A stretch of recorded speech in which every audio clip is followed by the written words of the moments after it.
अमरीकी सेनेट से अखराजात का बिल फिर मुस्तरद होने के बाद अमेरिका में शट डाउन हो गया है। मीडिया रिपोर्ट्स के मुताबिक अमेरिका की 400 से ज़ायद वफाकी इदारे गैर मुअय्यना मुद्दत तक के लिए बंद रहेंगे। वाइट हाउस ने डेमोक्रेटिक पार्टी को शट डाउन का जिम्मेदार करार दिया। 100 रुकनी सेनेट में बिल मंजूर कराने के लिए 60 वोट्स दरकार थे, जबकि हुक्मरान जमात के पास सिर्फ 53 वोट्स थे।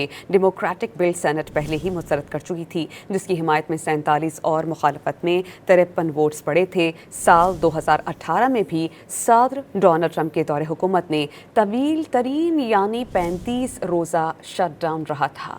अमरीकी सेनेट से अखराजात का बिल फिर मुस्तरद होने के बाद अमेरिका में शट डाउन हो गया है। मीडिया रिपोर्ट्स के मुताबिक अमेरिका की 400 से ज़ायद वफाकी इदारे गैर मुअय्यना मुद्दत तक के लिए बंद रहेंगे। वाइट हाउस ने डेमोक्रेटिक पार्टी को शट डाउन का जिम्मेदार करार दिया। 100 रुकनी सेनेट में बिल मंजूर कराने के लिए 60 वोट्स दरकार थे, जबकि हुक्मरान जमात के पास सिर्फ 53 वोट्स थे। डेमोक्रेटिक बिल सेनेट पहले ही मुस्तरद कर चुकी थी, जिसकी हिमायत में 47 और मुखालफत में 53 वोट्स पड़े थे।